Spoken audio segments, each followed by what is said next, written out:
مجمع حسینیت کا مدرسہ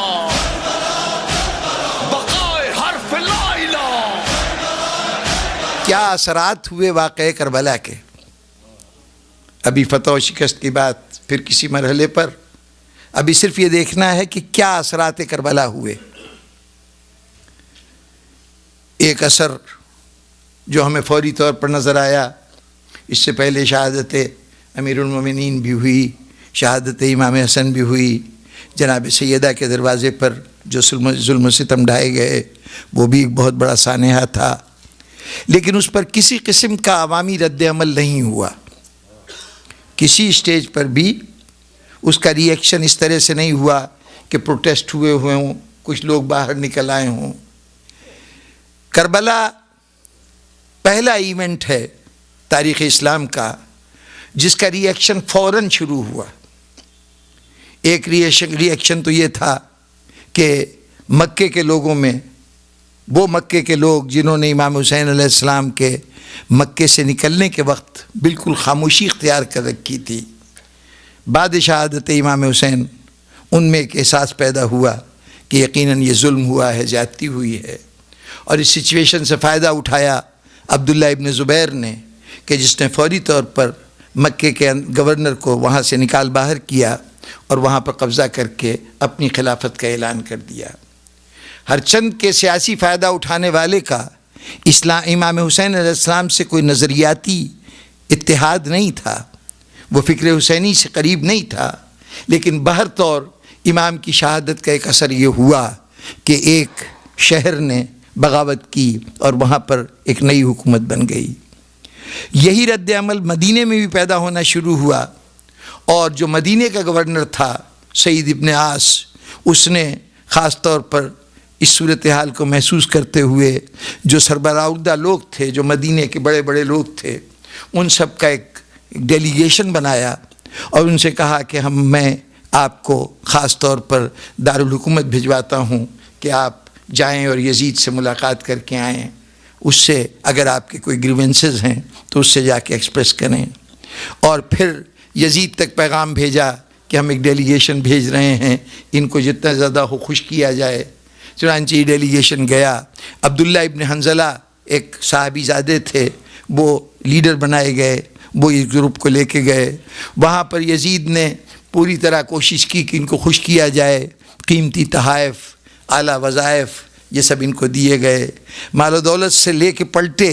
لیکن جب واپس آئے تو اب یہ سچ کی قوت تھی کہ جو وہاں گئے تھے اس لیے کہ یزید کی دولت سے متاثر ہو جائیں گے اور یزید کا کلمہ پڑھنے لگیں گے. جب مدینے آئے تو انہوں نے کہا کہ ہم تو حیران ہیں کہ اللہ کا عذاب ہم پہ کیوں نازل نہیں ہوتا. جو کچھ ہم نے اسلام کا حشر شام کے اندر دیکھا ہے، اس کے بعد ہم سمجھتے ہیں کہ اب عذاب الہی ہم سے دور نہیں ہے. نتیجتاً مدینے میں ری ایکشن پیدا ہوا، مدینے کے لوگوں نے بھی بغاوت کا اعلان کر دیا، اور وہی عبداللہ ابن حنظلہ جن کو بھیجا گیا تھا وفد کا لیڈر بنا کر، انہی کی خلافت کے اوپر مدینے میں بیعت کر لی گئی.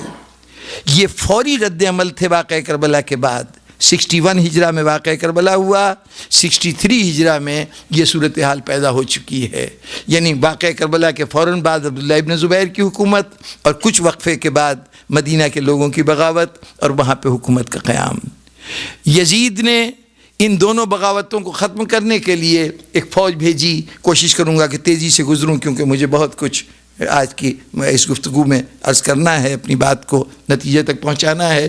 اس لیے بہت سے واقعات کو چھوڑتے ہوئے یزید کی فوجیں حملہ آور ہوئیں اور مدینے کو تاراج کیا گیا. مسجد نبوی کی توہین کی گئی، اس میں گھوڑے باندھے گئے.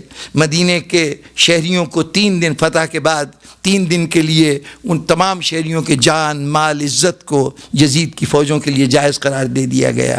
اس واقعے کو واقعہ حرہ کہتے ہیں. یہ یزید کی طرف سے ایک دوسرا سنگین جرم تھا جو مدینہ منورہ کے اندر کیا گیا.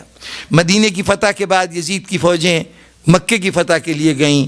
ابھی مکے کا محاصرہ جاری تھا. اس محاصرے کے دوران زمانہ تھا حج کا. وہ پہلا سال تھا کہ بعد رسول حج نہیں ہو سکا، اس لیے کہ یزید کی فوجوں نے مکے کو گھیر رکھا تھا اور اندر عبداللہ ابن زبیر کی فوجیں دفاع کر رہی تھیں. اس محاصرے کے دوران خانہ کعبہ کے اوپر حملے ہوتے رہے اور خانہ کعبہ کے غلاف میں آگ لگ گئی، خانہ کعبہ کی دیواروں کو نقصان پہنچا، کیونکہ منجنیقوں سے، اس زمانے کی توپیں سمجھ لیجئے، ان کے ذریعے سے پتھر پھینکے جاتے تھے، جس پتھر نے خانہ کعبہ کی دیوار کو نقصان پہنچایا۔ ابھی یہ محاصرہ جاری تھا کہ 14 ربیع الاول سن 64 ہجرہ میں یزید ہلاک ہو گیا۔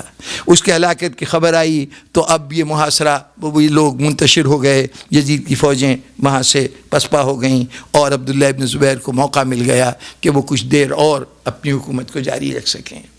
یہ کچھ فوری رد عمل تھے، لیکن اس رد عمل کی ترتیب دیکھیے۔ واقعہ کربلا، شہادت امام حسین، اس کے فوراً بعد مدینہ منورہ پہ حملہ اور روضہ رسول کی توہین اور مدینہ کو تاراج کیا جانا، تباہ و برباد کیا جانا، اس کے بعد خانہ کعبہ پہ حملہ۔ اگر عقائد کی نسبت ان چیزوں سے دیں تو پہلی منزل ہے امامت سے ٹکرانے کی، دوسری منزل ہے نبوت سے ٹکرانے کی، تیسری منزل ہے توحید سے ٹکرانے کی۔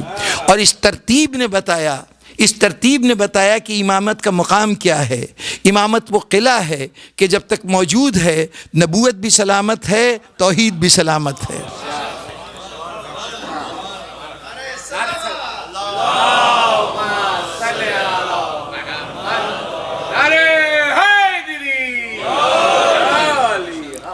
یہ کربلا کا اثر روح کربلا سے تو مطابقت نہیں رکھتا تھا، یہ ایک طرح کی ایکسپلائٹیشن تھی امام حسین علیہ السلام کے اس واقعے کی، اس سے فائدہ اٹھانا تھا۔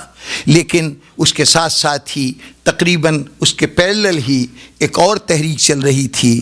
وہ کوفے کے وہ لوگ جن کو اس دوران میں جب واقعہ کربلا ہوا کچھ لوگ قید خانوں کے اندر قید کر دیے گئے تھے، جو ممتاز ایسے لوگ تھے کہ جو محبان علی کے طور پہ جانے جاتے تھے، ابن زیاد نے ان سب کو قید کر دیا تھا۔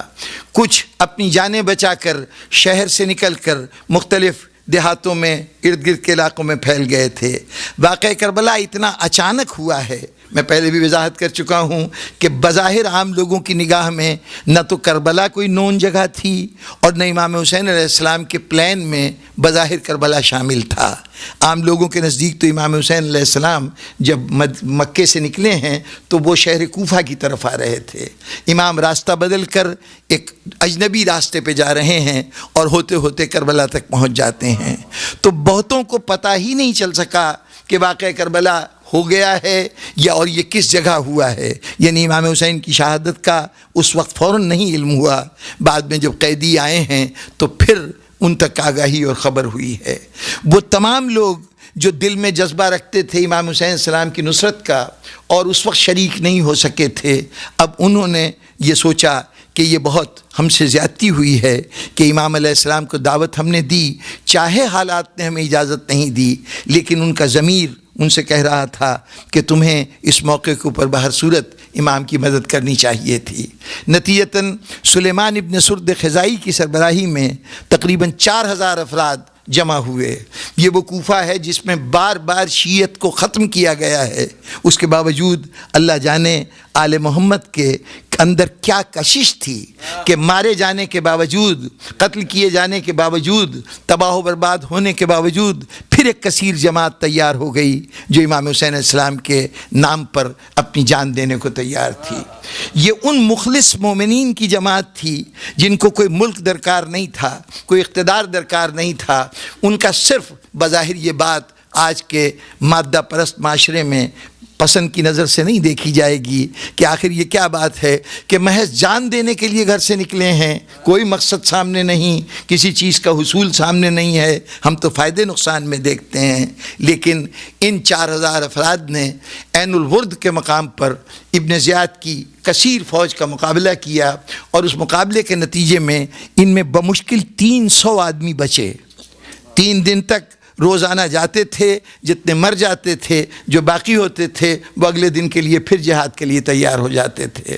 خود سلیمان ابن سرد خزائی اس جنگ کے اندر شہید ہو گئے، ان کے سارے ساتھی ممتاز مارے گئے۔ سلیمان ابن سرد خزائی وہ شخص ہیں کہ جنہوں نے امام حسین علیہ السلام کو کوفے آنے کا جو پہلا خط لکھا گیا ہے اس پہ 7 آدمیوں نے دستخط کیے تھے، اس میں سے کچھ خوش نصیب تھے جو کربلا میں پہنچنے میں کامیاب ہو گئے۔ حبیب بن مظاہر تھے، جناب مسلم ابن اوسجہ تھے جو کربلا میں پہنچے ہیں، عابس ابن شبیب شاکری تھے وہ بھی کربلا میں پہنچے ہیں، جو باقی رہ گئے تھے یہ کانفرنس، یہ جلسہ جہاں یہ خط لکھا گیا یہ سلیمان ابن سرد خزائی کا گھر تھا۔ چنانچہ سلیمان ابن سرد خزائی نے اپنے اس دعوت نامے کا قرض عین الورد کے مقام پر دیا اور جام شہادت نوش کیا۔ ان کے ایک ساتھی رفاع ابن شداد وہ باقی ماندہ فوج کو لے کر جو مشکل سے 300 افراد پہ مشتمل تھی ان کو لے کر کوفہ آئے تھے۔ اس وقت مختار سقفی جیسے سیاستدان یہ مشورہ دیتے رہے کہ ذرا رک جائیے، فوج زیادہ ہو جائے، لشکر زیادہ ہو جائے، لیکن انہوں نے بتایا کہ یہ سود و زیاں کا حساب کتاب تجارت کی دنیا میں ہوتا ہوگا، محبت کی دنیا میں یہ حساب کتاب نہیں ہوتا۔ محبت قربانی مانگتی ہے اور انہوں نے یقیناً قربانی دی۔ یہ واقعہ کربلا کا ایک رد عمل تھا۔ اور پھر اس کے بعد مختار سقفی کا اٹھنا، پورے شہر کوفہ پہ قبضہ کرنا، اور اس کے نتیجے میں 2 سپر پاورز کی موجودگی میں ایک طرف عبد الملک ابن مروان ہے بنو امیہ کا حکمران، دوسری طرف عبداللہ ابن زبیر ہے جو مکے کے اندر حکمران ہے۔ یہ صرف ایک شہر کے اندر قبضہ کیا ہے مختار سقفی نے، اور 1.5 سال کا کل عرصہ ملا ہے مختار سقفی کو۔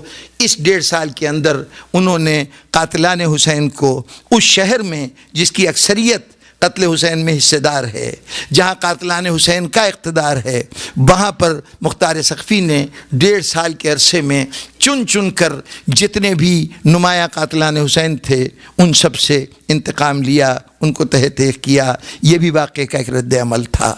اور پھر کربلا ہی کے واقعے کا رد عمل تھا کہ جناب زید حضرت امام زین العابدین علیہ السلام کے ایک صاحبزادے، انہوں نے باقاعدہ کوفے کے اندر خروج کیا اور وہ وہاں پہ شہید ہو گئے۔ پھر جناب زید کے صاحبزادے حضرت یحییٰ کا تصادم ہوتا رہا بنو امیہ کی حکومت کے ساتھ، اور وہ نیشاپور کے پاس، مشہد مقدس کے پاس ایک مقام ہے میامی، وہاں کے وہ شہید ہوئے، اور آج بھی ان کا مقبرہ وہاں پہ موجود ہے۔ یہ میامی آپ کے ہاں کا میامی نہیں، ایران میں ایک قصبے کا ایک جگہ کا نام ہے، پہاڑی مقام ہے، وہاں پر جناب زید شہید کے بیٹے یحییٰ ابن زید کا مزار ہے۔ پھر ایک اور تحریک اٹھی، جناب حسن مصنع امام حسن علیہ السلام کے صاحبزادے، ان کے بیٹے تھے عبداللہ المحض۔ عبداللہ المحض کے 2 بیٹے تھے محمد اور ابراہیم۔ محمد کا لقب نفس زکیہ تھا۔ ان کی ایک تحریک شروع ہوئی 121 ہجری میں، 121 ہجرہ میں جناب زید شہید کی شہادت ہوئی ہے، اور اس کے بعد 129 ہجرہ میں جناب حسن مصنع کی اولاد میں سے نفس زکیہ کی تحریک شروع ہوئی، اور پھر انہوں نے بھی قربانیوں کا ایک سلسلہ ان کے ہاں بھی جاری رہا۔ جناب نفس زکیہ بھی شہید ہوئے، ان کے ساتھ ان کے بھائی ابراہیم بھی مارے گئے، پھر اس کے بعد ان کی اولادیں بھی ماری گئیں، اور یہ اولادیں سرزمین عراق سے لے کر، سرزمین عرب سے لے کر ایران کی سرزمین تک، افغانستان کی زمین تک یہ لوگ مارے جاتے رہے، اور جگہ جگہ ان کے مزار بنائے جاتے رہے۔ اسی سلسلے کی ایک کڑی پاکستان میں کراچی میں ایک قبر ہے عبداللہ شاہ غازی کی۔ یہ عبداللہ شاہ غازی امام حسن علیہ السلام کے پڑپوتے ہیں، اور سب سے زیادہ یوں کہیے کہ سینئر آل نبی میں، سادات میں سینئر ترین آدمی ہیں جو سرزمین پاکستان پہ دفن ہیں۔ اس کے بعد میں بہت سے سید آتے رہے، لیکن اولاد امام حسن میں یہ شخصیت ہیں۔ یہاں صرف ایک بات کی طرف توجہ دلاؤں گا، بات بڑی تفصیلی ہے، اتنی باتوں سے شاید بہت سی الجھنیں ذہن میں رہ جائیں۔ میں صرف ایک طرف توجہ دلا کے بات کو ختم کروں کہ یہ جتنے واقعات ہوتے رہے ہیں یہ 1-2 نہیں ہیں، اور بھی بہت سے سادات میں یہ لوگ بار بار اٹھتے رہے، مارے جاتے رہے۔